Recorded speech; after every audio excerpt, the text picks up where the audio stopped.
আপনি তো ভোট দিলেন, আপনার কেমন লাগছে? ভালোই লাগছে। এই ভোট শান্তিপূর্ণ ভোট হচ্ছে কিনা মনে হচ্ছে? শান্তি হবে, আল্লাহ দিবে। কোনো অসুবিধা নাই, শান্তশিষ্ট চলছে। সকাল সকাল ভোটটা হচ্ছে খুব ভালো হয়েছে। সকাল 7:30টায় ত্রয়োদশ জাতীয় সংসদ নির্বাচনের ভোট গ্রহণ শুরু হয়েছে। এই ভোট গ্রহণ চলবে বিকাল 4:30টা পর্যন্ত। আমি যে জায়গাতে দাঁড়িয়ে আছি সেটি চাঁপাইনবাবগঞ্জ 3 আসনের আঙ্গারিয়াপাড়া সরকারি প্রাথমিক বিদ্যালয়। এখানেই কিন্তু চাঁপাইনবাবগঞ্জের জামাতের মনোনীত প্রার্থী ভোট দিবেন বলে আমাদেরকে জানিয়েছেন। আর এখানে যে সাধারণ মানুষ কিন্তু বা সাধারণ ভোটাররা কিন্তু লাইনে দাঁড়িয়ে তারা কিন্তু ভোট প্রয়োগ করার জন্য কিন্তু লাইনে দাঁড়িয়ে আছেন এবং এভাবেই কিন্তু দীর্ঘ লাইনে কিন্তু আঙ্গারিয়াপাড়া সরকারি প্রাথমিক বিদ্যালয়ে কিন্তু নারী পুরুষ এবং ভোটাররা কিন্তু তাদের ভোট দেওয়ার জন্য লাইনে দাঁড়িয়ে আছেন। আমরা একটু সাধারণ মানুষের সাথে কথা বলার চেষ্টা করব যে তারা কী ধরনের প্রার্থীকে তারা ভোট দেবেন। একটু বলবেন, আপনারা তো ভোট দিতে এসেছেন, লাইনে দাঁড়িয়ে আছেন, কেমন লাগছে আপনার? ভালো লাগছে, কোনো অসুবিধা নাই, শান্তশিষ্ট চলছে।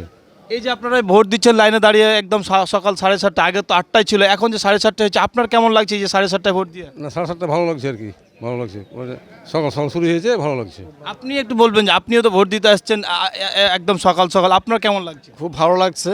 আমরা সকাল সকাল ভোট দিয়ে আমরা চলে যাব যার কাজে, কোনো সমস্যা নাই। সকাল সকাল ভোটটা হচ্ছে খুব ভালো হয়েছে। জি, আমরা একটু শুনছিলাম সাধারণ ভোটারের কথা। আমরা একটু নারী ভোটারদের সাথে একটু কথা বলার চেষ্টা করব যে নারী ভোটাররা কী ধরনের ভোট দিবেন এবং তাদের প্রার্থীদেরকে কী ধরনের প্রার্থী তারা বাছাই করবেন। আর দেখতে পাচ্ছেন যে একদম দীর্ঘ লাইনে কিন্তু দাঁড়িয়ে নারী পুরুষ সবাই কিন্তু লাইনে দাঁড়িয়ে কিন্তু ভোট দিচ্ছেন এবং আইনশৃঙ্খলা বাহিনীরও যারা লোক তারা কিন্তু তাদের যে দায়িত্ব সে দায়িত্ব কিন্তু তারা পালন করার চেষ্টা করছেন। আমরা এই চাঁপাইনবাবগঞ্জ যে 3টি আসন আছে, 3টি আসনের কিন্তু 16 জন প্রার্থী প্রতিদ্বন্দ্বিতা করছেন প্রায় 15 লাখ ভোটারের বিপরীতে। আমরা একটু সাধারণ যারা নারী ভোটার আছে তাদের সাথে আমরা কথা বলার চেষ্টা করবো। আপনারা তো ভোট দিতে আসছেন, আপনার কেমন লাগছে এখানে ভোট দিতে আসা?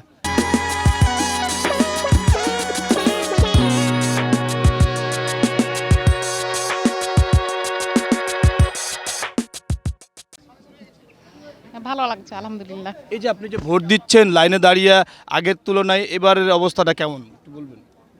এখন তো শান্তিপূর্ণই মনে হচ্ছে, প্রথম যেহেতু ভোট চলছে, বেলা বাড়ার সাথে সাথে এখন দেখা যাবে কি অবস্থা হবে না হবে। এখন তো ভালোই লাগছে দেখে। কোনো ধরনের কি ভয় ভীতি বা আতঙ্ক আছে কিনা আপনার কাছে মনে হচ্ছে? জি না, এখন পর্যন্ত কোনো ভয় ভীতি আতঙ্ক এখন তো সকালবেলায় নাই। বেলা বাড়ার সাথে সাথে কি হবে এটা বলতে পারছি না।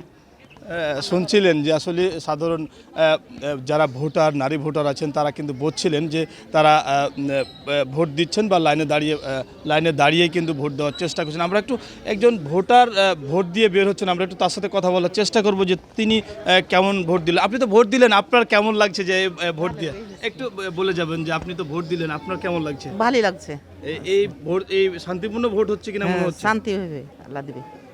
জি, একটু আমরা কথা বলছিলাম একজন সাধারণ ভোটারের সাথে যিনি ভোট দিয়েছেন। আমরা একটু দেখতে পাচ্ছেন যে লাইনে কিন্তু দাঁড়িয়েই কিন্তু মানুষজন ভোট দিচ্ছেন। এই ভোটটা মূলত এই চাঁপাইনবাবগঞ্জের যে ভোটাররা লাইনে দাঁড়িয়ে ভোট দিচ্ছেন সেটা কিন্তু আপনারা দেখতে পাচ্ছেন। এই চাঁপাইনবাবগঞ্জের প্রত্যেকটা কেন্দ্রে কিন্তু এই ধরনের লাইন হয়ে কিন্তু দীর্ঘ লাইনে দাঁড়িয়ে কিন্তু তারা ভোট দিবেন বলে এখানকার সাধারণ ভোটাররা জানিয়েছেন। আর এখানকার যারা প্রার্থী আছেন তারা কিন্তু শান্তিপূর্ণ ভোট হলেই তারা মনে করবেন যে তাদের জয়ের একটা বিষয় থাকবে। এই চাঁপাইনবাবগঞ্জ এর সর্বশেষ তথ্য ছিল আমার কাছে। Zahurul Islam, DBC news.